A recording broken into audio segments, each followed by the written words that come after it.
Alors, c'est vrai que le pardon, d'une façon générale, quand on dit le pardon, rien que le titre, c'est d'ailleurs, ça a été mis dans le titre, c'est un des mots les plus difficiles. Pourquoi? Parce qu'en fait, le pardon, ça évoque souvent une espèce de traîtrise, une injustice, une grosse offense, voilà, une trahison. Donc, c'est vrai qu'une notion même de faiblesse, hein, le pardon. Et c'est vrai que c'est souvent une thématique qu'on a mise sur le banc des accusés. C'est la thématique que l'on utilise en dernier ressort, en se disant, et ça je l'ai souvent entendu, ah mais moi, Hana, j'ai pas besoin de pardonner, je m'entends très bien avec beaucoup de monde. Je dis, c'est vrai, c'est sûrement vrai que tu es une jeune femme, eh bien, qui justement cherche le shalom, cherche la paix, mais en réalité, le pardon, c'est souvent quelque chose que l'on doit, on va dire, travailler avec soi. Ça veut dire qu'aujourd'hui, vous avez beaucoup de courants de développement personnel, beaucoup de thérapeutes qui, justement, lorsqu'une personne vient les voir en séance, vont justement tout de suite travailler et, on va dire, attaquer ce module qui est le pardon, qui peut être le pardon à soi, bien sûr, et le pardon à l'autre. Je dirais d'abord le pardon à soi, d'une façon générale, et le pardon à l'autre, parce qu'en fait, on s'est rendu compte qu'on ne peut pas avancer sans cela. Pardon, même si dans notre tête, c'est souvent quelque chose qui est relié à un gros désaccord, un gros conflit, une grosse honte, en réalité, le pardon bien travaillé, bien utilisé, est un outil, j'ai envie de dire, de développement personnel à haut niveau et un outil de dépassement de soi. On ne peut pas travailler sur soi sans avoir décidé de se pardonner pour, eh bien, pour les choses que l'on a su faire ou ne pas faire, pour parfois nos malfaçons, je n'ai même pas envie de parler d'erreur, pour eh bien, nos attitudes négligentes vis-à-vis de nous, pour ces jugements permanents que l'on a pu avoir eh bien, sur soi et bien sûr sur les autres. Je vous l'ai dit lors de la première conférence, il y a une loi, mesdames, implacable. Cette loi, c'est une loi universelle. C'est que lorsqu'on s'inflige ou lorsqu'on inflige une blessure à soi ou à l'autre, on va dire que la seule façon de pouvoir en sortir, et de pouvoir guérir, j'ai envie de dire, c'est grâce au pardon. Alors c'est vrai qu'on n'est pas tous égaux par rapport à cela, mais personne sur cette planète peut dire qu'il n'a pas connu d'injustice. Personne sur cette planète ne peut pas dire qu'il n'a pas connu de trahison, qu'il n'a pas connu d'incompréhension. En fait, les premières déjà incompréhensions, les premières injustices, c'est souvent les injustices que l'on se fait subir. Est-ce que vous avez conscience parfois de la manière dont on se traite, de la manière dont on se juge? Quand on regarde un petit peu la manière de poser ce regard sur nous, eh bien rien que pour ça, nous qui sommes en réalité des êtres lumineux, nous sommes une partie d'Akadosh Baruch Hu. Rien que pour ça, on devrait justement travailler le pardon pour retrouver cette paix intérieure et pouvoir continuer à avancer. Parce qu'il faut savoir que tous ces jugements, conscients ou inconscients, sont stockés dans notre mémoire à long terme. Et qu'est-ce que vous imaginez que font tous ces jugements? Automatiquement, ils nous ralentissent. Ils font en sorte d'être des obstruants pour pouvoir avancer, que ce soit au niveau professionnel, que ce soit dans le couple, que ce soit avec nos enfants. Tous ces jugements négatifs que l'on porte d'abord sur soi et bien sûr sur l'autre. C'est comme en réalité des valises que l'on traîne et qui nous empêchent d'avancer libre et heureux. Je le pratique pratiquement souvent dans mes séances. C'est quelque chose qui est très quotidien parce qu'en fait, j'estime qu'une personne qui a envie d'avancer, elle est obligée justement d'apprendre à libérer tout ce qu'elle a pu encoder à l'intérieur d'elle et justement apprendre à se pardonner pour les choses qu'elle a su ou pas su faire, dire ou pas dire. Pourquoi? Parce qu'il faut se rappeler que nous ne sommes pas des êtres parfaits, nous sommes perfectibles. C'est vrai que l'on tend vers une perfection, mais nous ne sommes pas parfaits. Donc automatiquement, il y aura des choses avec et sans. Et c'est important que je revienne à ma dimension d'humain, me rappeler que je suis un humain. Et un humain, c'est ni Akadosh Baruch Hu, ni les anges, nous sommes des apprentis en devenir. Donc on va faire, on va défaire, on va refaire, on va grandir, on va aussi se planter. Et pour grandir, il faut se planter, au plein sens du terme. Et donc on est obligé justement de pouvoir poser un regard bienveillant sur nous, avec de la compassion. Et pour cela, il va falloir activer continuellement, régulièrement, le processus du pardon. Beaucoup de personnes, quand je leur parle du pardon, me disent, encore une fois, je ne comprends pas là où tu veux en venir. Mais j'ai envie de dire qu'il y a un indice qui est présent et qui est la preuve si j'ai besoin ou pas de pardonner. Parce que de vous à moi, on n'a pas des désaccords et des conflits tous les jours. Bon, peut-être que dans notre vie, on a eu des situations de vie où l'on a été blessé, où on a été offensé, mais ça y est, les dossiers sont fermés et on a avancé et c'est des choses qu'on a oubliées. Alors des fois, elles sont juste mises de côté, mais elles ne sont pas oubliées parce que le cerveau, vous savez, n'oublie rien. Mais par contre, on a tendance à se dire que de toutes les façons, à ce niveau-là, on n'a absolument rien à faire. Il y a un indice, mesdames, qui prouve si réellement il y a encore des dossiers à pardonner et si il y a lieu d'activer le processus du pardon. Alors, il y en a beaucoup des indices. Moi, je vais vous en citer un qui est très manifeste et qui se voit de façon régulière. Cet indice, c'est notre insatisfaction. Vous savez, notre insatisfaction, c'est pas seulement être insatisfaite du lieu d'habitation où j'habite ou de, je ne sais pas moi, du type de vacances que l'on a, mais l'insatisfaction, c'est ne jamais être content de soi et de l'autre.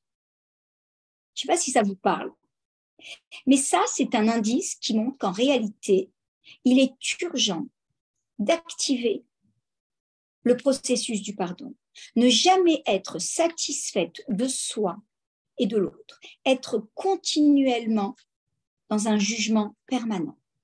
Et là, il y a lieu à se poser la question, mais quels sont les dossiers sur moi et sur l'autre que je dois lâcher et que je dois pardonner.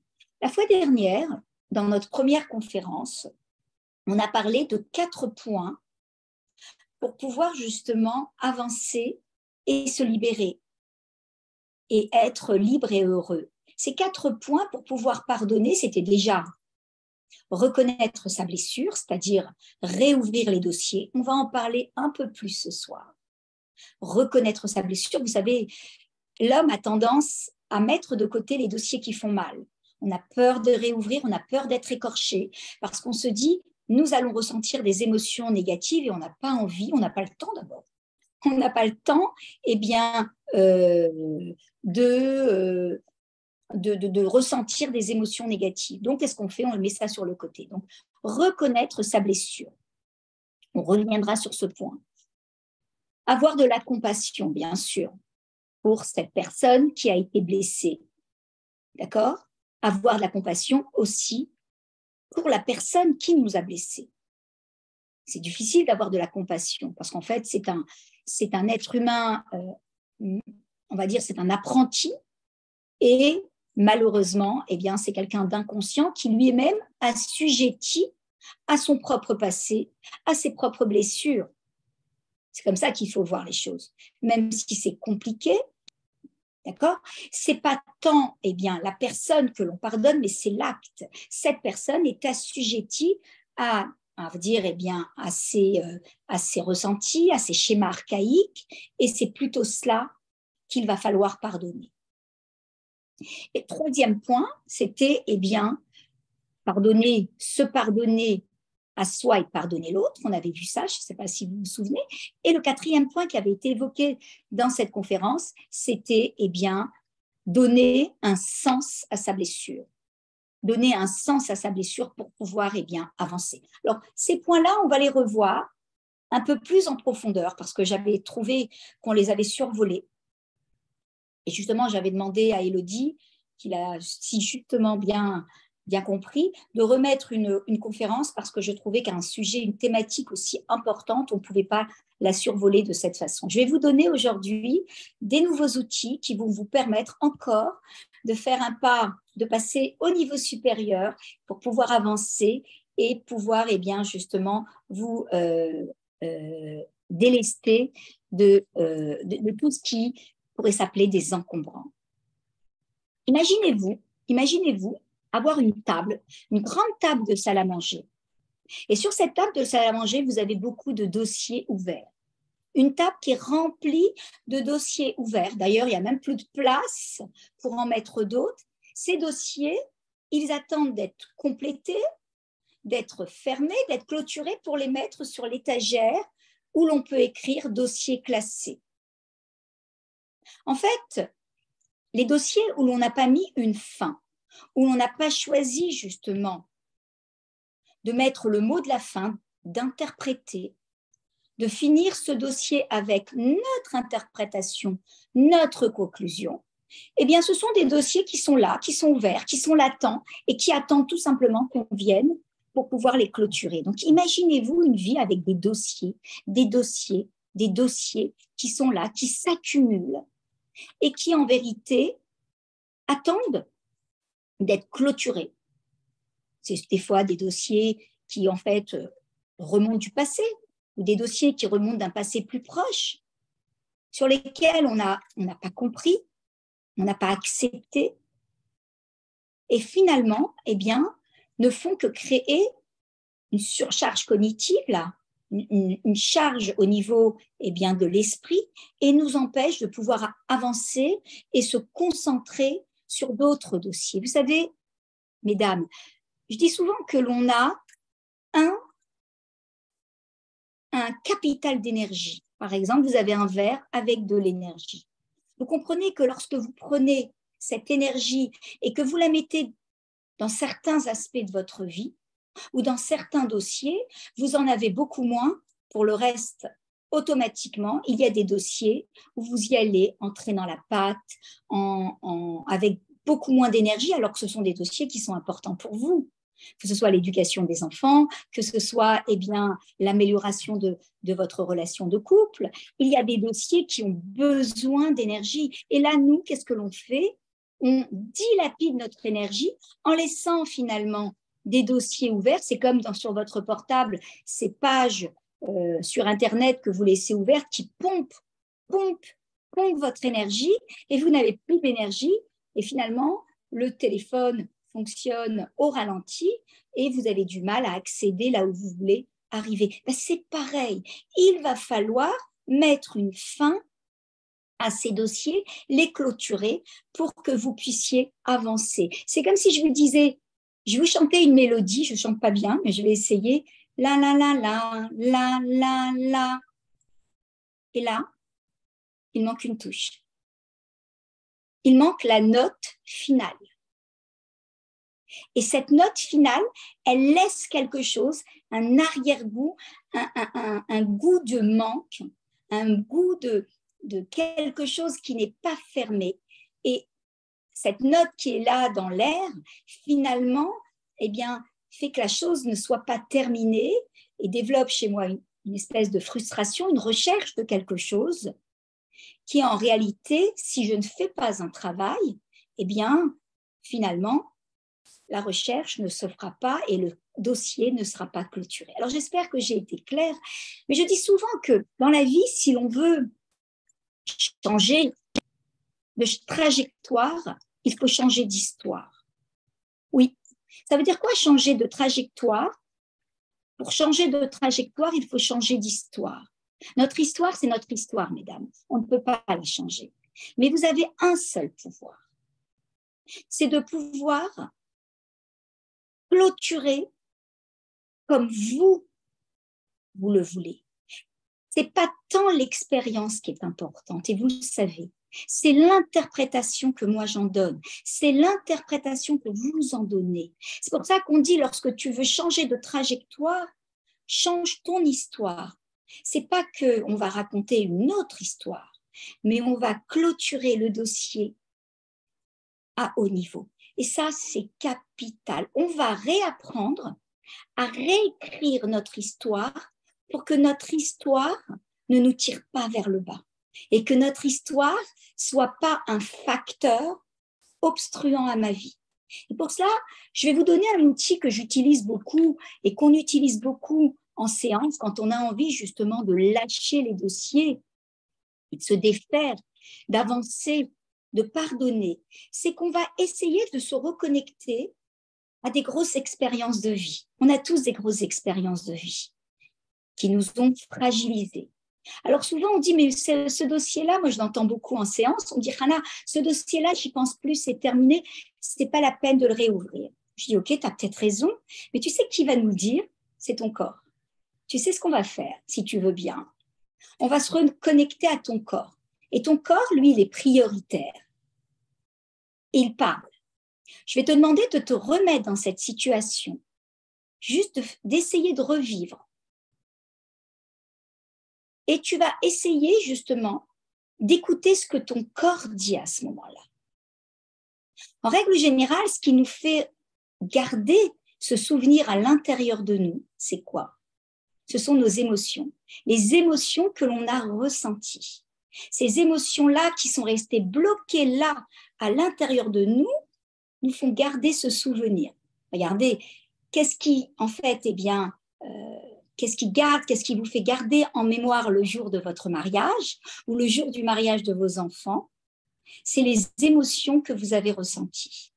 Vous êtes OK avec cela? Eh bien, justement, on va s'aider de ces émotions pour savoir, est-ce qu'il y a des résidus? Si le cerveau l'a gardé en mémoire, si cette expérience est gardée et stockée dans ma mémoire à long terme, c'est qu'il y a forcément, d'accord, on va dire, un impact, un ressenti corporel. Et justement, on va interroger notre corps pour savoir, est-ce qu'il est resté quelque chose de cette expérience?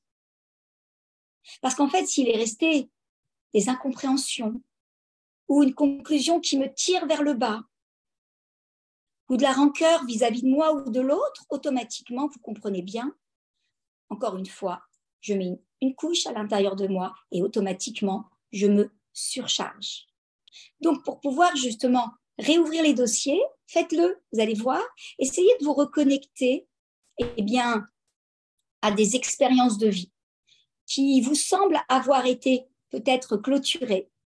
Essayez de réouvrir le dossier. Je sais qu'on n'a pas toujours envie de réouvrir le dossier parce qu'on se dit, mais ce n'est pas la peine, ça fait mal.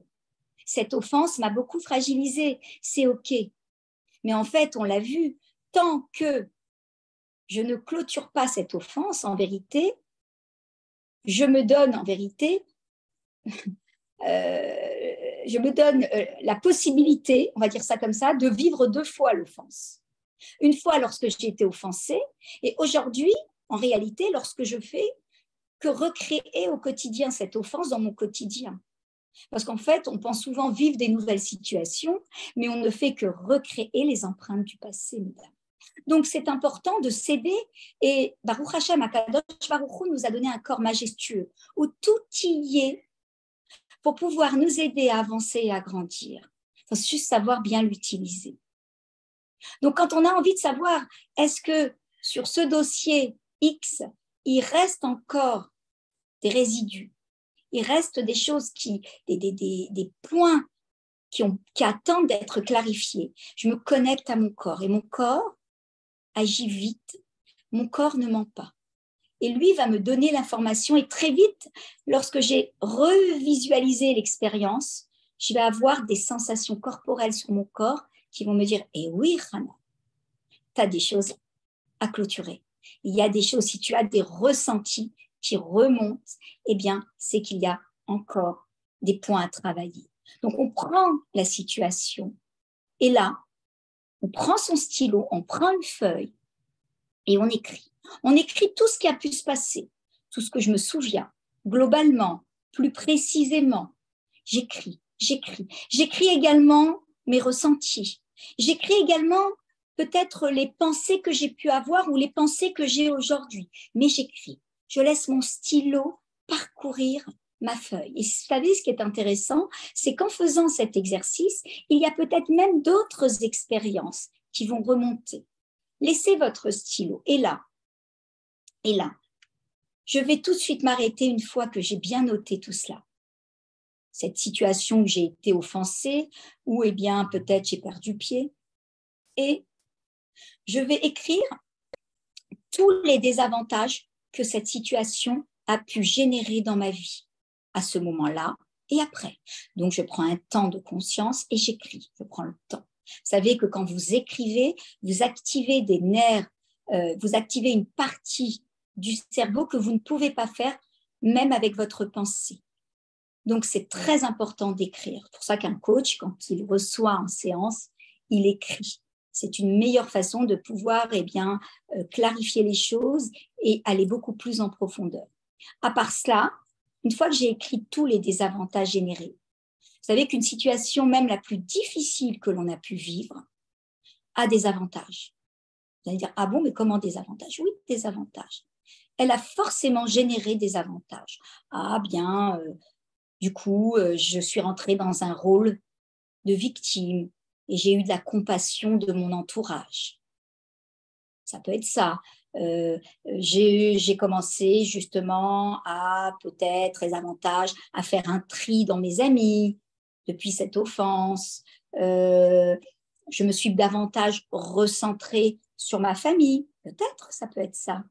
Donc, il y a forcément des avantages et c'est important, lorsque l'on doit lâcher quelque chose, d'avoir devant soi les avantages et les désavantages.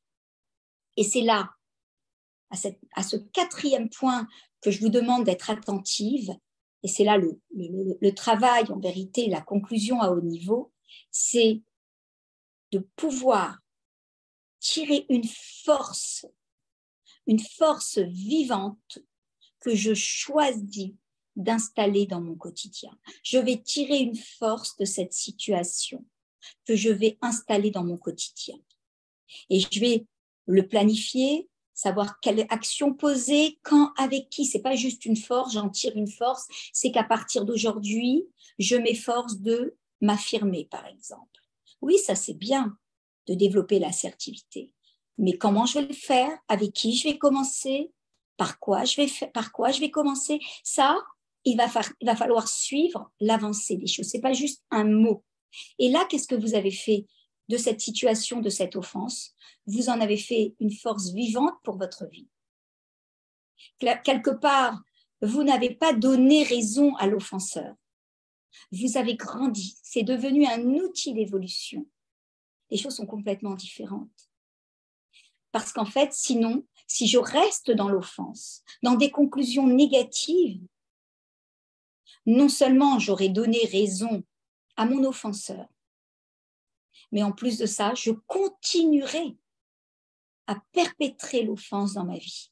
Donc, on est obligé à un moment donné de faire un vrai travail et de se poser de vraies questions. Et même si les dossiers, j'insiste parce que je le vois tous les jours au cabinet, des personnes qui me disent « Mais Hana, pourquoi on parle de ce dossier? C'est terminé. » Toi, tu penses que c'est terminé. Mais dans ton cerveau, c'est loin d'être terminé. Ce dossier est actif et il faut arriver à pouvoir le dépasser. Et en le travaillant de cette façon avec ces 4 points, déjà, on choisit une conclusion à haut niveau. Parce que comme je vous l'ai dit tout à l'heure, l'expérience en réalité a peu d'importance. Ce qui compte, c'est vraiment l'interprétation que moi je choisis de donner, ma façon d'interpréter. Et c'est ça qui est important. Faites-le, vous verrez que c'est très, très libérateur. Vous allez commencer à regarder, comme on dit, avec un regard beaucoup moins embué. Je ne sais pas si je vous ai raconté la fois dernière, je pense qu'en conférence, je vous l'avais précisé, j'ai une personne avec qui j'ai travaillé sur un dossier important, une fois en séance. C'était pas une fois, alors c'était 2 ou 3 séances autour du pardon. Et lors de la dernière séance, lorsqu'elle s'est levée et qu'elle a ouvert la porte, elle m'a dit, écoute Rana, j'ai l'impression là de voir plus clair. J'ai l'impression de retrouver une partie de ma vue. Elle était très sincère, très émotive, d'ailleurs elle avait des larmes. Et je pense que oui, on peut justement avoir une vision différente des choses, voir les choses bien plus clairement que ce qu'on avait pu voir jusqu'à présent. En fait, quand on parle du pardon, on est obligé de parler de ce qu'on appelle, et ça c'est ce deuxième point que j'aimerais évoquer ce soir avec vous, qui s'appelle la courbe du deuil.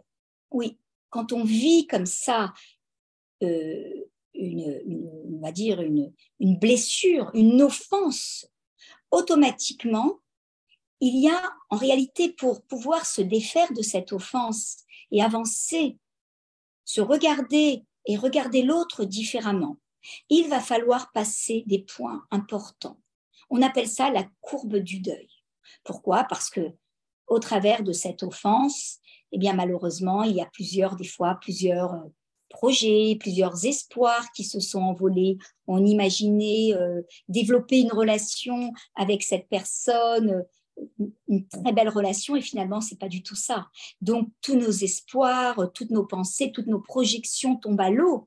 Donc, vous comprenez bien que parfois, on peut avoir les dents serrées et on n'a pas envie justement de lâcher le morceau et on reste complètement arc-bouté sur la situation sans vouloir lâcher, sans vouloir pardonner.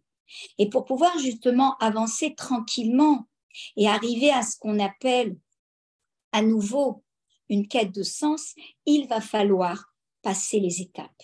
Alors je vais citer les étapes et on va les travailler au fur et à mesure de cette conférence de ce soir.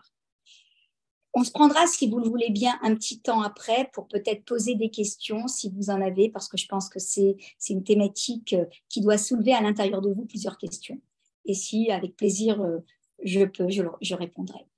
Donc, cette courbe du deuil, en fait, elle a plusieurs étapes.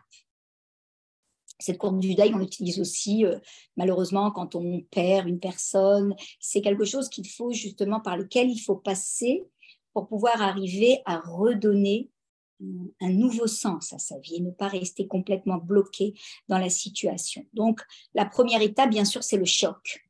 On a des fois un choc, on ne s'attend pas, on se retrouve devant une trahison manifeste, on se retrouve devant une offense terrible et parfois on va vivre quelque chose d'une injustice sans nom. Et là, on est vraiment dans le choc.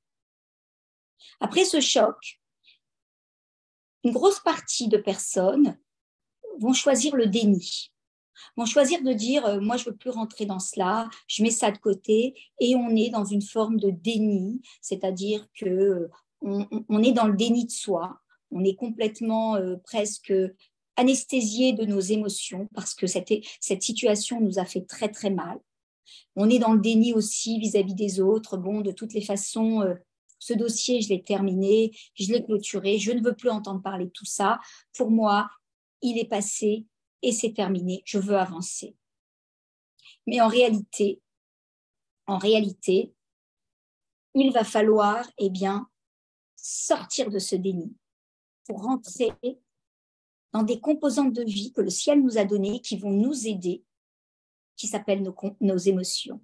Ce sont nos émotions qu'il va falloir recontacter, avec lesquelles on va reprendre contact pour savoir vraiment est-ce que la Valda est passée. Et souvent, c'est souvent pas le cas. Donc là, il va falloir rentrer après malheureusement cette phase de déni où on n'accepte pas, d'accord? La colère. Il va falloir rentrer dans la colère parce qu'en fait, ces situations a généré chez moi de la colère. On va parler de la colère et on sait très bien que chaque émotion que le ciel nous a donnée a un message particulier. un message pour nous faire grandir. Ce sont nos partenaires de réussite. Et sans elles, on ne peut pas avancer. C'est un cadeau du ciel, nos émotions. Donc, on va se reconnecter à, on va dire, cette partie structurante qui est à l'intérieur de nous et qui va nous permettre, qui va être notre boussole pour pouvoir avancer.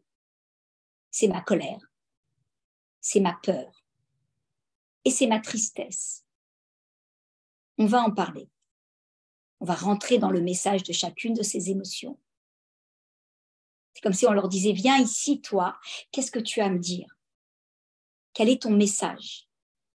Pour que je puisse justement avancer petit à petit dans cette courbe du deuil et pouvoir retrouver un sens à ma vie, donner un sens à cette blessure et être dans une quête de renouveau d'une façon générale. Et ne pas être bloqué dans un moment de vie qui en réalité m'empêche de pouvoir continuer à évoluer dans le chemin de la vie. Donc, colère, peur, tristesse, on va en parler. Pour arriver à ce qu'on appelle une acceptation, on verra ce que c'est que l'acceptation. L'acceptation, c'est pas dire oui, c'est super, je t'aime de tout mon cœur. Accepter, c'est dire oui. C'est pas dire j'aime ce qui s'est passé, mais c'est dire oui. Pour arriver après cette étape qui est le pardon de soi, le pardon de l'autre. Et l'étape ultime, c'est la quête de sens, le renouveau. Alors voilà un petit peu la courbe du deuil. On a le choc. Souvent, ce qui se met en place et qui nous rassure et qui nous installe dans notre zone de confort, c'est le déni. Regardez même quand on parle de la courbe du deuil, souvent malheureusement, certaines personnes qui peuvent perdre des êtres chers des fois pour pouvoir se sécuriser rentrent dans ce déni. Alors, ça peut être vrai pour ça, mais ça peut être aussi vrai pour des offenses importantes que l'on a pu vivre, d'accord? Parfois même, je vais être un peu dure, j'ai pu accompagner des jeunes femmes qui ont été violées dans leur vie et qui en réalité étaient dans un déni manifeste. Et tant que cette blessure n'était pas, on va dire, on ne peut jamais, on va dire, complètement fermer, mais donner un sens à cette blessure, tant que cette blessure n'était pas colmatée, elles étaient complètement bloquées dans tout leur domaine de vie. Donc, on était obligé de pouvoir réouvrir tout cela. Après, c'est la colère dans cette courbe de deuil. On a la peur, la tristesse. On a l'acceptation, le pardon de soi, le pardon à l'autre. Bien sûr, pardon de soi à l'autre, c'est pareil. Et on a ce qui s'appelle, le sens que je vais donner à l'offense. D'accord? Cette espèce de quête de sens, ce renouveau. Donc, pour pouvoir justement réouvrir et être dans une forme de justesse dans ces dossiers, encore une fois, comme je l'ai dit tout à l'heure, on va revenir à nos émotions. Car en réalité, ce qui m'empêche d'avancer, ce qui tient l'offense à l'intérieur de moi bloquée, tout simplement, ce sont nos émotions. Vous savez que chacune des émotions, regardez comment c'est merveilleux, comment nos émotions sont là pour nous guider. Chaque émotion a son message particulier. La colère, c'est quoi? Tout simplement, la colère, c'est on a gangréné une partie des règles de ma vie qui sont très importantes pour moi. On a violé des règles importantes pour moi. Et il va falloir que je le dise à l'autre. Il va falloir que je mette des limites à l'autre. C'est ça la colère. La colère, c'est quand on dit je suis en colère, j'ai les boules. Il va falloir que j'exprime en vérité et que je délimite et que je mette des limites importantes à l'autre qui, en fait, a mangé sur mon territoire, il a été beaucoup trop loin. C'est un peu lui dire à quoi je dis oui, à quoi je dis non. Donc justement, réouvrir la colère pour se dire, bon, je ressens de la colère là, qu'est-ce qu'il va falloir que je fasse pour pouvoir avancer? Qu'est-ce qu'il va falloir que je dise? Peut-être que j'ai besoin d'exprimer les choses, ne serait-ce que mettre les choses devant, les choses qui sont dedans. Peut-être dire, mettre des mots sur cette offense. C'est aussi une façon, mesdames, d'exprimer. On est bien d'accord.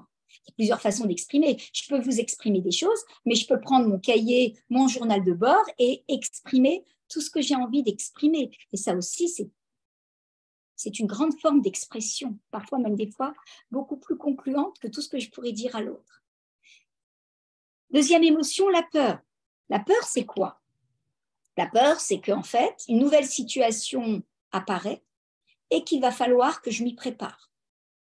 C'est sûr qu'avoir peur, c'est bien, mais ça n'évite pas le danger.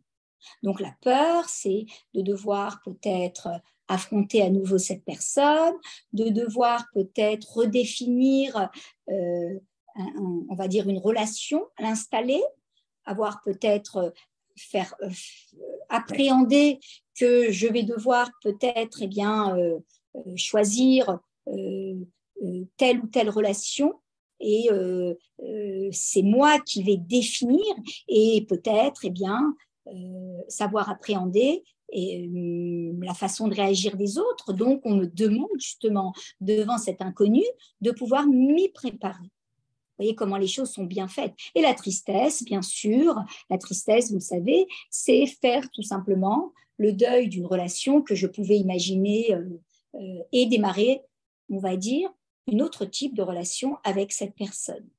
C'est ça en vérité. Donc nos émotions dans ce chemin vont nous aider à pouvoir lâcher, pour pouvoir avancer. Donc quand je me connecte à elles, elles ont toujours le mot juste.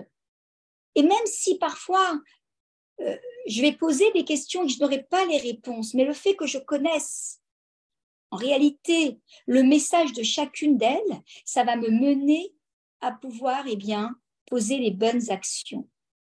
Et quand je pose déjà des actions, je suis en train de lâcher. Et déjà, l'offense a beaucoup moins d'intensité et elle commence tout simplement à s'étioler.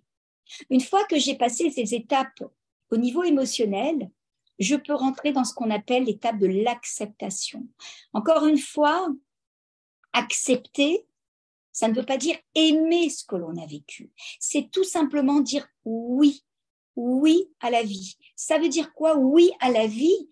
Quand on dit oui, on prend le train de la vie, on avance. Regardez, faites avec moi l'essai. Arrêtez-vous 2 minutes et faites cet essai. Vous allez voir, c'est fou. Quand vous dites oui et dites non. Regardez le oui, comme il vous raccroche en fait à une énergie. Regardez, dites non. Regardez comment ça vous restreint. Eh bien, justement, pour continuer à vivre, parce que cette offense, c'est vrai, c'est un point de ta vie, mais ce n'est pas toute ta vie. C'est un point de ta vie, mais ce n'est pas toute ta vie. Il va falloir reprendre le train de la vie pour continuer à avancer. Et justement, l'acceptation, encore une fois, c'est simplement dire oui, même si je n'aime pas ce qui est arrivé, même si c'est dur, moi, je choisis d'avancer et de dire oui à la vie. C'est ça, l'acceptation.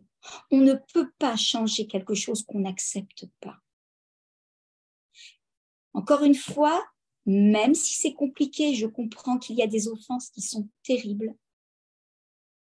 On est tenu pour pouvoir avancer et continuer, encore une fois, à se raccrocher à la vie, au train de la vie, d'accepter et dire oui.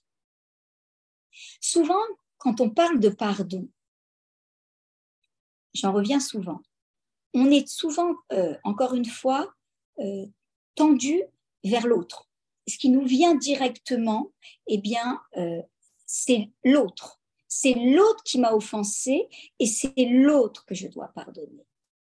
En réalité, comme on l'avait vu lors de la première conférence, je ne sais pas si vous vous en souvenez, en réalité, pour pouvoir pardonner l'autre, je vais déjà, me pardonner pour une seule chose. C'est me dire, en fait, je dois me pardonner pour avoir laissé l'autre m'offenser. Comment moi, j'ai pu laisser l'autre m'offenser? C'est réellement ça la vraie question. Et c'est pour ça que quand on parle du pardon, le pardon d'une façon générale, on parle du pardon à soi et du pardon à l'autre.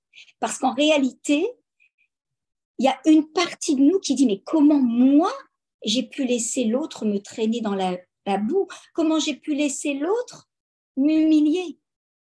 Et c'est moi à qui j'en veux, même si j'en ai pas conscience, même si toute ma colère est dirigée vers l'autre. Mais à l'intérieur de nous, c'est cela qui bouge. Donc, pour cela, il va falloir répéter à haute voix le plus souvent possible cette phrase qui, pour moi, est essentielle. Répéter cette phrase, c'est « je me demande pardon » et « je te demande pardon » d'avoir porté sur toi des dossiers qui m'appartiennent. Quand on reste comme ça longtemps dans une situation en statu quo, on va comprendre qu'en réalité, je me suis servi de cette colère, de ces ressentis pour justifier un certain nombre de choses qui n'allaient pas dans ma vie. En réalité, si on est juste avec nous-mêmes, pourquoi activer d'abord le pardon à soi? Parce que souvent, quand on reste comme ça, bloqué dans des ressentis, qu'on reste victime, on va en parler de cette notion de victimisation. Et bien souvent, c'est une manière de justifier un petit peu tout ce qui ne va pas dans notre vie.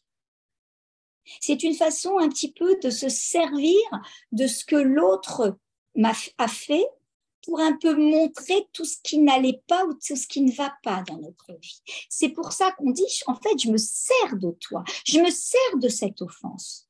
Pourquoi? Parce qu'un être humain, c'est un être de mouvement, c'est un méhaler, c'est quelqu'un qui avance, qui évolue, qui grandit. Si je suis là à regarder dans le rétroviseur, ça ne s'appelle pas vivre, ça s'appelle survivre. Donc, je suis obligée d'avancer jour après jour. Et pour avancer, il faut savoir faire le tri, garder ce qui est important pour moi et lâcher ce qui m'encombre. Mais souvent, certains dossiers qui ont l'air de m'avoir beaucoup affectée, dans un sens, peuvent être là comme une justification à ce que je fais, ce que je ne fais pas, à ce que je réussis, ce que je ne réussis pas. Alors, je sais que c'est très dur ce que je vous dis ce soir, mais réfléchissez. Et vous verrez qu'à partir de là, par vous-même, vous allez vouloir clarifier un certain nombre de sujets. Donc quoi? Se répéter le plus souvent possible lorsqu'on a pu vivre une offense, c'est s'asseoir et répéter « Je te demande pardon d'avoir porté sur toi des dossiers qui m'appartiennent. » Et on le répète le plus souvent jusqu'à arriver à ce qu'on appelle un point de neutralité, jusqu'à que je me sente bien. 2 jours après, je reprends. Dès que ce dossier remonte, là, je suis en train de prendre ma pleine responsabilité. Et j'avance, tout simplement. Je ne donne plus raison à l'offenseur. Et j'avance. Rappelez-vous, cette phrase, c'est « Je te demande pardon d'avoir porté sur toi des dossiers qui m'appartiennent. Je me demande pardon de garder en moi des dossiers qui justifient ce que je suis et ce que je ne suis pas. Vous voyez, c'est cette pleine responsabilité qui nous fait avancer. C'est pas que responsabilité veut dire que je prends la culpabilité. Non, responsabilité, je le dis souvent, c'est donner une réponse à ce que je vis, à ce que je suis. C'est pas la même chose, mesdames. Et là, on retrouve son pouvoir. Parce que c'est comme si, en fait, je prenais le pouvoir qu'Akadosh Baruch Hu m'a donné et je le donne à l'autre. Et moi, je suis complètement bloquée. Ne laisse jamais l'autre, les événements définir qui tu es et qui tu veux devenir. Ce pouvoir, il t'appartient. Et c'est à toi à le récupérer, à faire tout pour pouvoir le récupérer. Je vous ai dit tout à l'heure que nous sommes des êtres lumineux et en réalité, tout ce qui nous éloigne de cette lumière, en réalité, ou encore une fois, tous ces jugements que l'on peut porter sur soi, qui réellement nous éloignent de cette, on va dire, de cette créature merveilleuse qu'Akadosh Baruch Hu a fait. Lorsqu'on parle de façon dénigrante, lorsqu'on est dans le jugement, lorsqu'on est très dur avec soi, eh bien, nous aussi, nous devons en avoir conscience et le plus souvent possible se demander pardon et se dire je me demande pardon. Eh bien, d'avoir des paroles dénigrantes sur moi. Je me demande pardon de me faire autant de mal. Faire un stop, s'arrêter, écouter ce que l'on dit. C'est vrai qu'on ne s'écoute pas beaucoup. On n'écoute pas ce qui se passe dans ce jardin intérieur et se dire je me demande pardon. Tout simplement pour toutes ces paroles dénigrantes que j'ai pu dire sur moi, pour toutes ces méchancetés, pour tous ces jugements. Vous allez voir encore une fois que c'est d'abord la plus grande preuve d'amour, la plus grande preuve d'amour de soi. Et vous savez combien est essentiel. Aujourd'hui, tous les courants de développement personnel parlent de travailler l'amour de soi. Mais ça, c'est la plus grande preuve d'amour de soi. Pourquoi c'est la plus grande preuve d'amour de soi? Parce qu'en fait, en faisant cela, je montre et je dis haut et fort quoi? Je m'aime assez pour ne plus être dépendante de ce que l'on m'a fait et de ce que l'on m'a dit. Je m'aime assez pour ne plus être dépendante de ce que l'on m'a dit, de ce que l'on m'a fait. Vous ne trouvez pas que c'est merveilleux? Je trouve ça merveilleux, moi.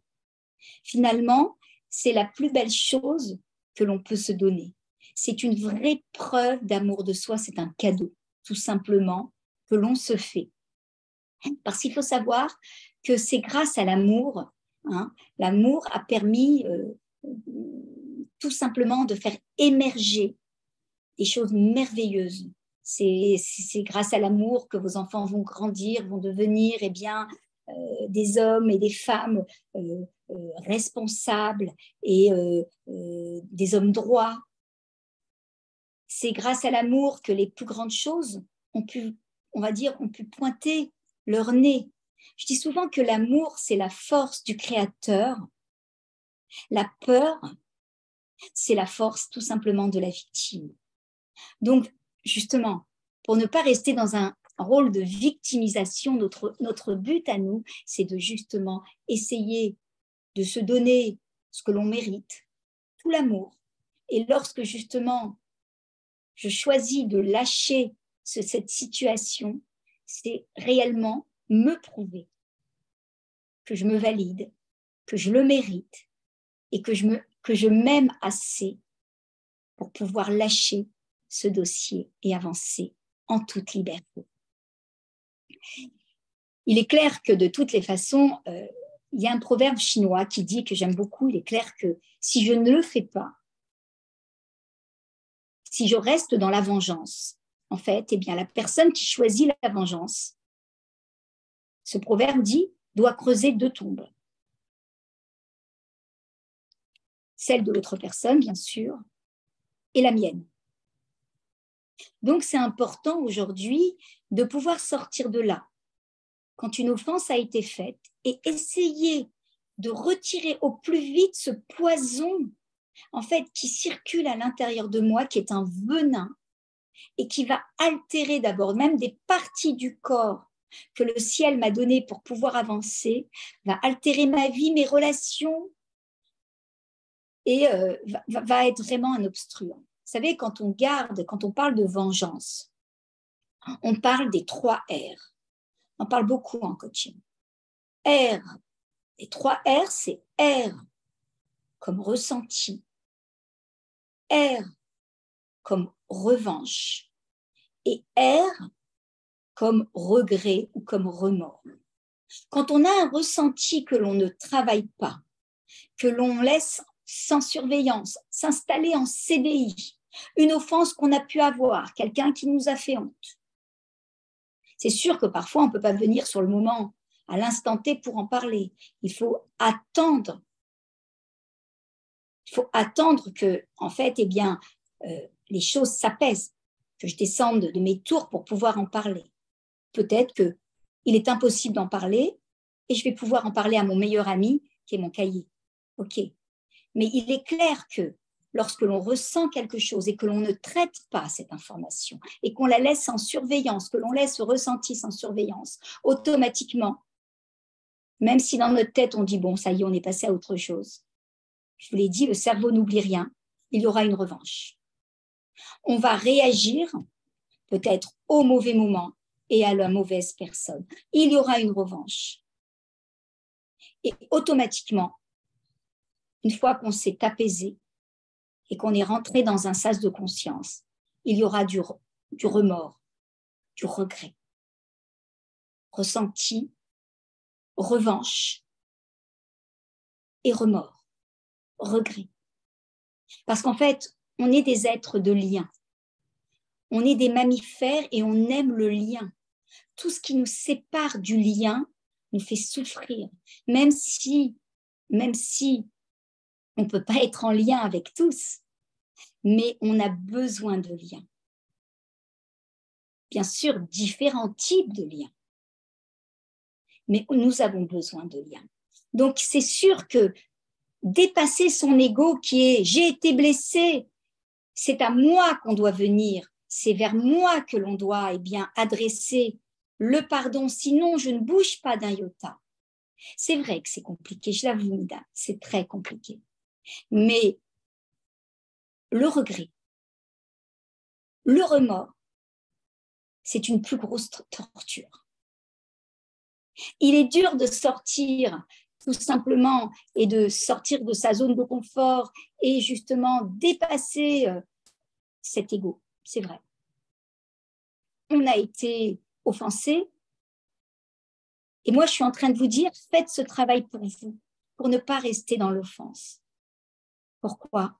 Parce que le remords que l'on va avoir après est beaucoup plus dur que tous les efforts que vous aurez faits auparavant. Je vais, si vous le voulez bien, je vais vous donner en fait un outil quand on parle d'amour de soi. Je vais revenir à un outil que j'utilise beaucoup, qui marche bien, et qui est pour pouvoir lâcher un peu plus vite, et qui renvoie encore beaucoup d'amour à soi, et qui nous aide à dépasser la situation. C'est en fait vous concentrer sur la personne qui vous a offensé. Et là, une fois que vous l'avez bien devant vous, vous allez dire à voix haute. Vous pouvez peut-être parler devant un miroir. Vous pouvez peut-être parler comme bon et bien vous semble. Et on va se dire à voix haute, on se tient droite. Même si cette personne, X ou Y, et vous décrivez la personne, qui elle est, ce qu'elle a fait, ce qu'elle vous a dit, même si cette personne, X, Y, qui est telle et telle, qui m'a dit, qui m'a fait, et on dit ce qu'elle a fait, et là, à voix haute, je m'aime et je m'accepte et je me soutiens. Je répète, on se met devant la personne qui nous a offensés virtuellement. On la met devant nous. Et là, on dit à voix haute, même si cette personne, et on nomme la personne, on nomme ce qu'elle a dit, on nomme ce qu'elle a fait, et on y va, on donne tous les détails. Et là, on dit, je m'aime, je m'accepte et je me soutiens. C'est un exercice qu'il est bon de faire 5 fois. Et justement, après ça, vous devez vérifier quelque part si vous êtes arrivé par rapport à cette personne au moins à un point de neutralité. Le but, c'est d'arriver, vous allez peut-être sauter en l'air, à un point d'amour. Mais ce n'est pas tout de suite. À chaque fois que vous allez faire ce travail, d'abord, vous allez vous donner de l'amour, c'est bon. Je m'aime, je m'apprécie, je me soutiens, ça c'est très bon. Mais en plus de ça, vous allez arriver à un point de neutralité avec cette personne et presque à un point où finalement, vous allez avoir de la compassion pour elle, pour cette personne qui est elle aussi assujettie peut-être à un passé, à des schémas répétitifs, qui elle aussi est un apprenti en devenir, qui elle aussi a ses propres fragilités.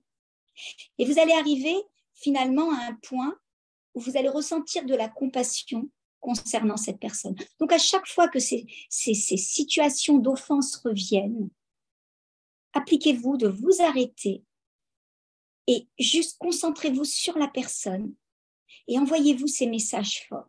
Vous allez voir que d'abord, ça va vous faire du bien et avec le temps, eh bien, la rancœur va commencer à diminuer. Vous savez que l'EFT, qui est une technique de liberté émotionnelle, en fait, c'est comme si on faisait de l'acupuncture sans aiguille.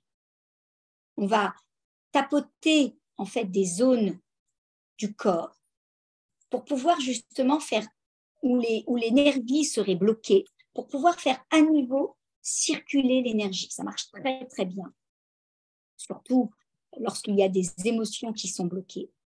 Et on va pouvoir justement avancer et libérer pour que l'énergie continue eh bien, à circuler à l'intérieur de nous. Vous savez, nous sommes des êtres d'énergie et en fait, eh bien, nous avons besoin de cette énergie. Donc, on va prendre un outil que l'on utilise aussi beaucoup et on ne va pas tapoter tous les points de neuropuncture, on va en tapoter juste 2. On va tapoter sur le coin de l'œil et là, sous la poitrine. D'accord? Donc, en fait, il s'agit de tout simplement, on appelle ça un tapping, toucher certains points du corps en répétant certaines phrases qui vont activer à l'intérieur de soi une espèce de, on va dire ça, de vidange qui va vous permettre tout simplement d'avancer. Ces 2 points que je vais nommer là, qui est le coin de l'œil et sous la poitrine, en fait, le coin de l'œil, c'est lorsqu'on vit des scènes d'injustice, lorsqu'on sent que ce qui s'est passé, ce n'est pas juste, c'est injuste. D'accord? Et pourquoi sous la poitrine? Pourquoi tapoter sur la poitrine? Parce qu'en fait, la poitrine, c'est tout ce qui est colère froide. Vous savez, cette colère qu'on a gardée à l'intérieur de soi, qui est froide, qui est comme du tabac froid. Vous savez, ce n'est pas quelque chose qui est très agréable. Donc, comment ça fonctionne? Alors maintenant, soyez attentifs. On va essayer de scanner une situation où on a subi bien une injustice, une trahison, une offense, une humiliation. Et là, on va essayer de se reconnecter à cette situation.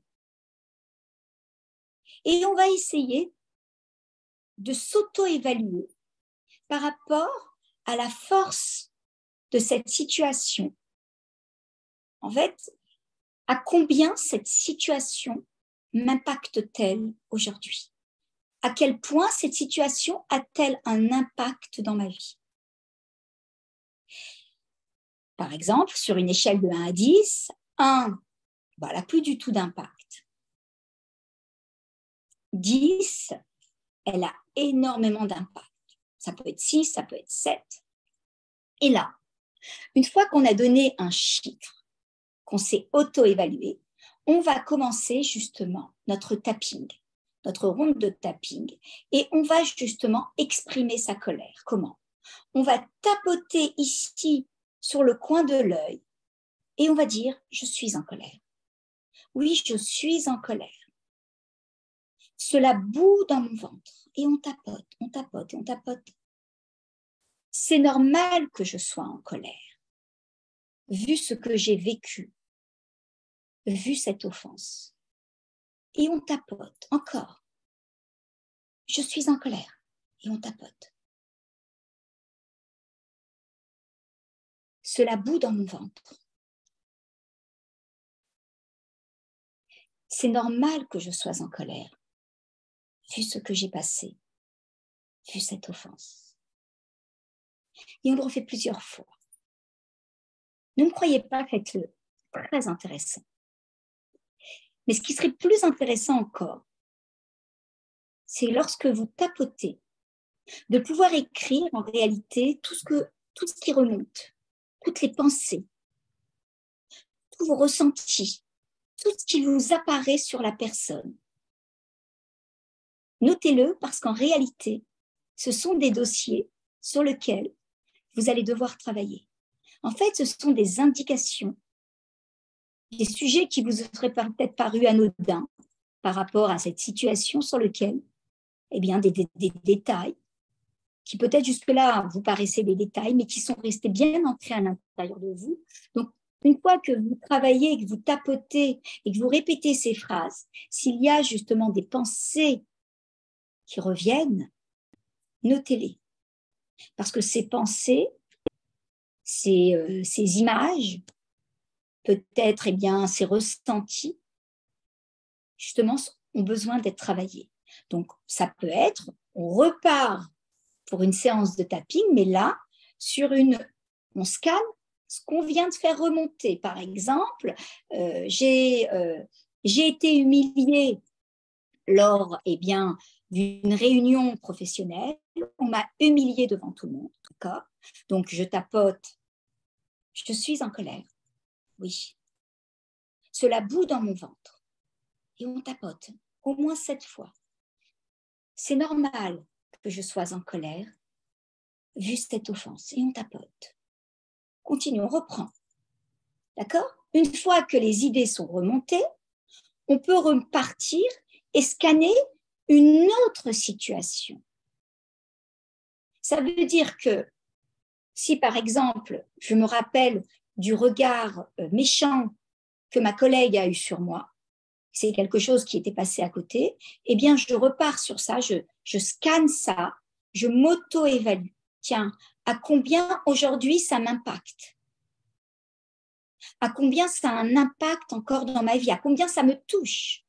Et je m'auto-évalue. Tiens, sur une échelle de 1 à 10, à combien je me situe ? Ok, 5. Très bien, je mets mon 5 là et je commence à tapoter. Et je répète, je suis en colère. D'accord ? Ça bout dans mon ventre. Oui, ça bout. C'est normal que je sois en colère, vu cette offense lors de ma réunion. Et je tapote. Je fais plusieurs fois et après je m'arrête, je mets mes mains sur la table. Et j'essaye de voir là, en repensant à la situation, tiens, est-ce que, en fait, la note que je me suis donnée est toujours aussi élevée ? Est-ce qu'elle a baissé ? Est-ce qu'elle a remonté ? Pour moi, ça va être un indice qu'il va falloir que je continue ou pas. Peut-être prendre les pensées ou les images qui sont revenues lorsque j'ai fait ce tapping et les retravailler, toujours en s'auto-évaluant, toujours en s'auto-évaluant, je ne sais plus parler, toujours en s'évaluant, en mettant cette note pour pouvoir savoir est-ce que l'intensité a monté, est-ce qu'elle a baissé, qu'est-ce que j'ai besoin encore de travailler. Et vous allez voir que au fur et à mesure, vous allez sentir une espèce de distance avec la situation. Vous allez regarder les choses différemment. Et vous êtes en voie, justement, dans ce processus du pardon. Et ça, c'est comme ça que l'on peut avancer. Malheureusement, il y a aussi des personnes qui ne sont plus là, physiquement, ou qui ne sont plus là, qui habitent trop loin, avec qui on a complètement perdu le contact, et avec lesquels j'ai aussi besoin de pardonner. Souvent, ce qui est très bon, parce que souvent j'invite mes coachés à le faire, c'est de prendre le temps d'écrire une lettre et d'écrire tout ce qu'on a pu ressentir par rapport à l'offense. Tout ce que l'on a pu aussi, on va dire, toutes les valeurs qui ont été bafouées, nos valeurs qui ont été bafouées, tous les espoirs qui ont été compromis. Et tout écrire. Laissez votre stylo parcourir. Encore une fois, lorsque l'on écrit, on active des aires du cerveau qu'on ne peut pas activer avec autre chose. Terminez cette lettre. Écrivez juste le nom sur l'enveloppe et mettez-le dans une boîte aux lettres. Cet acte est un acte de libération, mais vous ne pouvez pas savoir comment. Vous avez enlevé un poids de vous. C'est comme si, en vérité, vous dites « retour à l'expéditeur ». Ça ne m'appartient plus. Retour à l'expéditeur. C'est à toi, j'en veux plus. Vous voyez? Et ça, c'est très, très, très libérateur. On va également, si vous le voulez bien, parler d'un point qui me semble essentiel. C'est ce statut de victime dans lequel on reste si l'on choisit de ne pas pardonner. Vous savez que dans la vie, il y a deux voies. Vous l'avez souvent entendu, j'imagine, dans différentes conférences, où je suis victime ou je suis créateur. Je ne peux pas être les deux. La vie nous invite à justement être créateur. Lorsque je choisis de répéter, et je l'entends et je le réentends souvent, écoute, c'est pas de ma faute tout cela. Si la relation s'est détériorée, je n'y suis pour rien. C'est lui qui a fait les choses. Très bien. Mais je réponds toujours de la même façon et je dis à mes coachés, très bien, c'est peut-être très vrai ce que tu dis.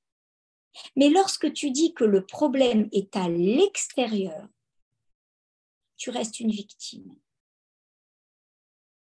C'est vrai que ça fait mal ce qu'il t'a fait, mais chaque fois que tu dis « ce n'est pas de ma faute, je ne peux rien faire », s'il veut faire les choses, c'est à lui à faire les choses. Ce n'est pas à moi.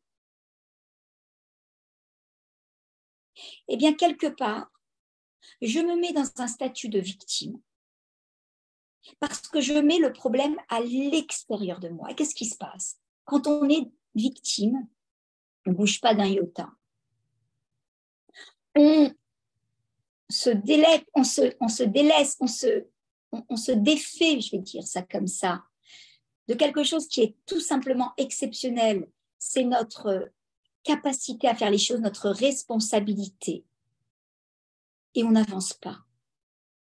Donc, c'est très important, justement, pour sortir de ce rôle de victime, de pouvoir entrer dans ce fameux triangle de Karpman que j'aime, sur lequel j'aime beaucoup m'arrêter et on va dire qui est la base du travail que je fais avec mes coachés. Ce triangle de Karpman, vous avez dû en entendre beaucoup parler. C'est Stéphane Karpman qui en fait est un grand de l'analyse transactionnelle, qui a expliqué qu'en réalité, une grosse partie de nos relations sont souvent basées sur 3 jeux de rôle. Quand je parle de nos relations, ça peut déjà la relation à soi et la relation à l'autre, que ce soit la relation à soi, que ce soit la relation dans mon couple avec mon mari, que ce soit la relation avec mes enfants, que ce soit la relation avec mes collègues. On est dans un triangle, on appelle ça le triangle infernal. Et dans ce triangle, si on n'a pas conscience que l'on s'y trouve, on va rentrer souvent dans le jeu, dans un jeu où il y a 3 rôles qui, en fait, biaisent toutes les relations. Le premier rôle qu'on a évoqué, c'est le rôle de victime. Le deuxième rôle, c'est le rôle du persécuteur. Et le troisième rôle, c'est le rôle, tout simplement, du sauveur. Et lorsque je dis, le problème, ce n'est pas moi qui l'a généré. Le problème, il est tout simplement à l'extérieur de moi. Automatiquement, je m'infiltre dans ce triangle de Karpman et je deviens la victime. Simplement, lorsque je rentre dans ce triangle, il faut que je me prépare, malheureusement, à jouer les 3 rôles. Parce que quand j'ai été trop victime, je deviens des fois très persécuteur. Et quand des fois j'ai été persécuteur, il va m'arriver d'être sauveur. Alors, je vais m'expliquer parce que ça peut paraître confus, mais si on arrive à comprendre cela, et qu'on arrive à sortir de ce triangle, on retrouve sa liberté et on s'autorise à faire des choses assez exceptionnelles en termes de tout simplement de libération, de joie de vivre et d'avancement et d'évolution. Revenons à notre fameux triangle. Et comme je vous le disais, quelqu'un qui, en fait, pointe du doigt l'autre en disant « ce n'est pas moi qui ai altéré la relation et je ne peux rien faire, c'est à lui à faire les choses ». Bien sûr que chacun a sa responsabilité, attention.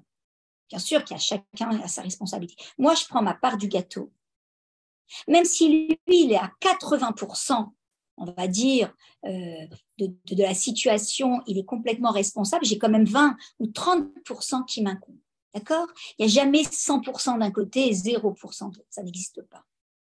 Même si des fois, on imagine que c'est le cas. Donc, qu'est-ce qu'on fait? Justement, on commence à se mettre dans ce rôle de victime et on ne sort pas, et on ne bouge pas d'un iota. La victime, c'est quelqu'un qui est là à attendre qu'on vienne la sauver. C'est quelqu'un qui n'essaye de rien faire parce qu'elle estime qu'en réalité, c'est que les autres qui peuvent faire quelque chose pour pouvoir la sortir de là. Alors, c'est vrai que c'est super sympa d'être victime pour une seule chose, c'est qu'il y a zéro remise en question. On ne se remet pas en question. C'est les autres et on est dans une zone de confort. Mais le problème, c'est que d'une façon générale, dans ce statut de victime, on n'avance pas, on régresse. On n'avance pas, mesdames, on régresse, tout simplement. Encore une fois, nous sommes des êtres de mouvement, nous devons avancer. Tout ce qui stagne, c'est mauvais. Ça, c'est un point. Donc, quand on est victime, quand on a été trop victime, on va devenir persécuteur à un moment donné. Persécuteur, c'est cette personne qui va pointer du doigt tout ce que l'autre a mal fait, tout ce que l'autre a mal dit. Ça va être un peu un espèce de redresseur de tort, quelqu'un qui est moraliste. Mais le problème, c'est que souvent, quand on commence à rentrer dans ce jeu de persécuteur, c'est un jeu qu'on commence à apprécier et qu'on commence à malheureusement diffuser un peu partout et avec tout le monde. On ne fait plus de, on va dire, on ne fait plus de tri. On devient persécuteur et j'ai envie de dire que le goût de la persécution, eh bien, on commence à y prendre goût tout simplement. Et on n'arrive plus à discerner les dossiers. D'accord ? Le persécuteur, c'est quelqu'un qui est, on va dire, bourré de colère. C'est pour ça que quand je vous ai parlé de la courbe du deuil, on est obligé de rentrer dans nos émotions pour les lâcher. Parce qu'en fait, on a l'impression qu'on a dépassé la situation, mais la situation, elle est toujours là, active à l'intérieur de nous. Et cette colère froide, en fait, eh bien, va me faire passer de cette pauvre victime à ce persécuteur. Et ce persécuteur, lui, c'est quelqu'un qui est bourré de colère. Et une fois qu'on a trop persécuté, parce qu'on a généré un impact de persécution à l'extérieur de nous, on va être bourré de remords. On a bien vu les 3 R, ressenti, revanche, remords. Vous voyez bien que tout est interconnecté. On a un ressenti, c'est ce sentiment d'être la pauvre victime d'une situation. C'est vrai que parfois, ça fait mal. Après cela, on va automatiquement, eh bien, avoir notre revanche. Donc, on va commencer à persécuter. Et quand on a trop persécuté, qu'est-ce qui va se passer? Quand on a eu notre part de la revanche, on va avoir ce qui s'appelle, mesdames, du remords, du regret. Et là, qu'est-ce qui se passe quand on est dans le regret?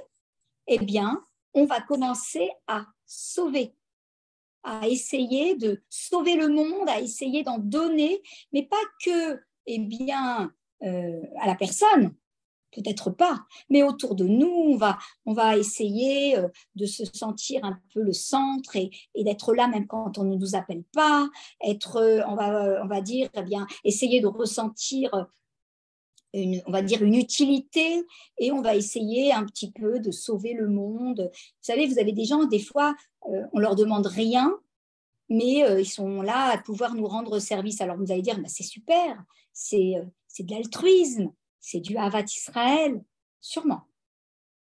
Et tout est bon à bonne dose, mesdames. Parfois, ce n'est pas de l'altruisme, c'est du pur égoïsme.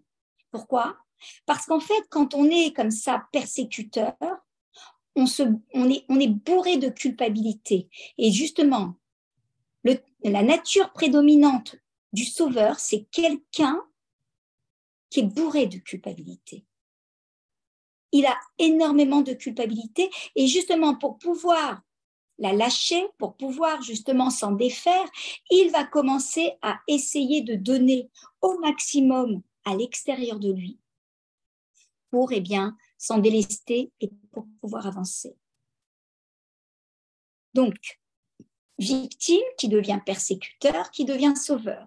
Et en fait, si on ne prend pas conscience et qu'on n'a pas ce grand moment de lucidité, de conscience, mais tiens, je suis en train de rentrer dans un jeu de rôle, mais qui biaise toutes les relations. D'abord, ma propre relation, parce que, attention, on peut être notre propre victime à plusieurs niveaux, je ne vais pas rentrer dans les détails, être notre plus grand persécuteur et être aussi celui qui, en fait, est bien notre sauveur, notre propre sauveur. Mais il faut savoir que lorsque je rentre dans ce jeu de rôle, je biaise tout type de relation. Et ce n'est pas là que je pourrais trouver la sortie de secours. Je pourrais trouver la sortie de secours que, en sortant, qu'on appelle de ce triangle infernal, en sortant de ce triangle infernal, pour entrer dans un triangle plus vertueux,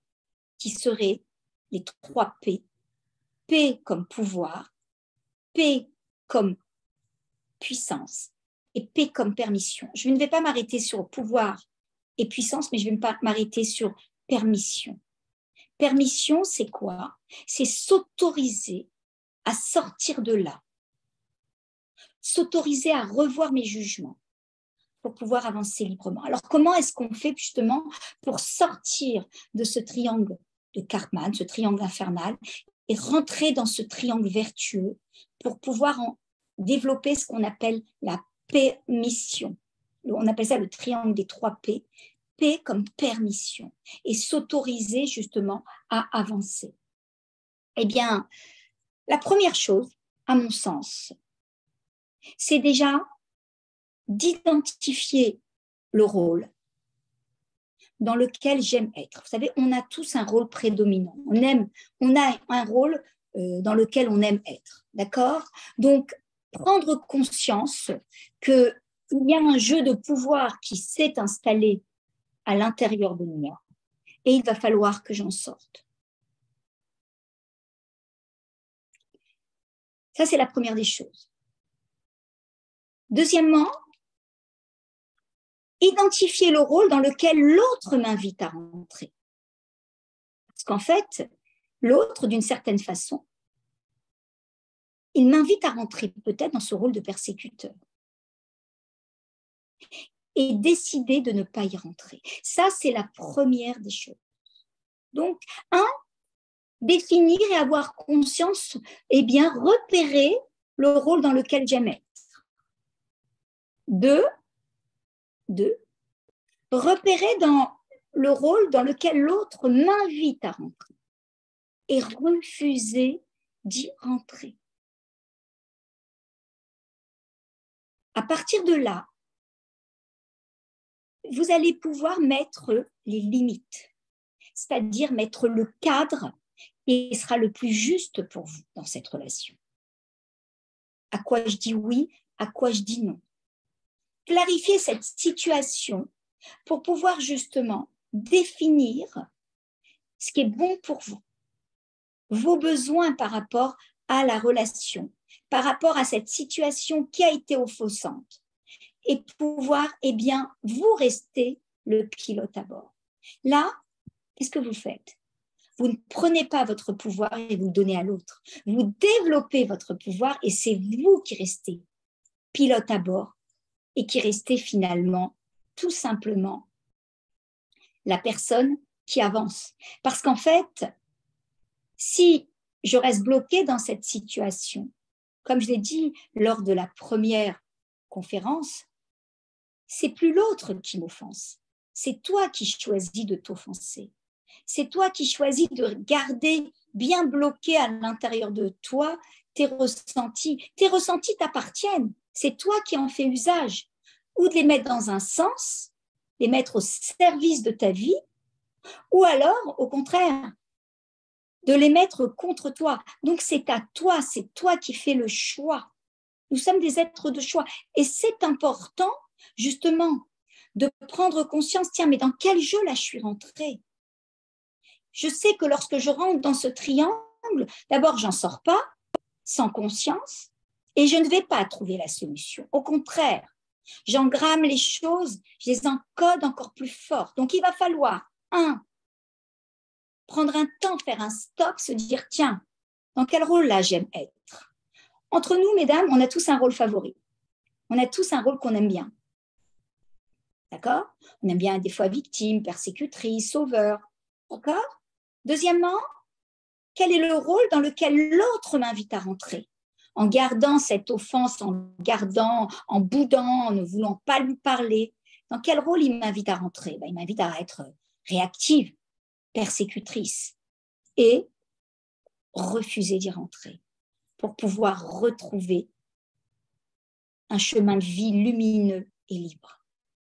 Je refuse d'y rentrer. Mais par contre, là, je redéfinis les choses avec moi. Je mets un cadre. Si je peux, je redéfinis les choses avec l'autre. Où je vais mettre à quoi je dis oui, à quoi je dis non. Mettre mes limites. Quel type de relation je veux développer avec l'autre. Pardonner, c'est pas oublier. Pardonner, c'est apprendre. C'est un apprentissage, mesdames. Donc, lorsque vous pardonnez, ne pensez pas que vous devenez cet être fragile, faible. Au contraire, vous montrez par là votre grandeur, votre puissance. Et donc, justement, quand vous clarifiez la situation et la dynamique de ce jeu, vous allez pouvoir passer dans le triangle vertueux qui est le triangle des 3 P. Et là, vous allez vous donner tout simplement cette permission d'être libre. Il n'y a pas plus beau, il n'y a pas plus belle valeur que cette notion de liberté.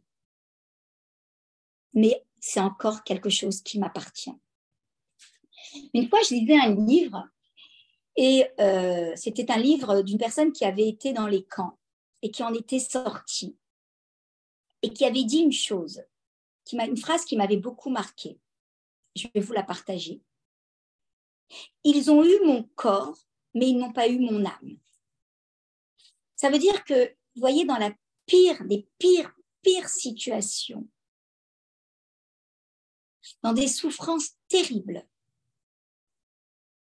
il y a des personnes, justement, qui ont réussi à pouvoir sortir, en fait, de ces situations en donnant le mot de la fin et en réalité, en choisissant de ne plus rester la victime de cette situation. Ils ont eu mon corps, mais ils n'ont pas eu mon âme. Ça veut dire que cette personne porte en elle encore cette vivance, cette capacité à se refaire, cette capacité à avancer. Et mesdames, c'est exactement ce que l'on doit se souhaiter. C'est exactement ce que l'on doit se souhaiter. Pourquoi? Parce qu'en fait, lorsque l'on choisit de ne pas rester la petite chose d'une situation, comme je vous l'ai dit, on est capable des plus grandes choses dans notre vie.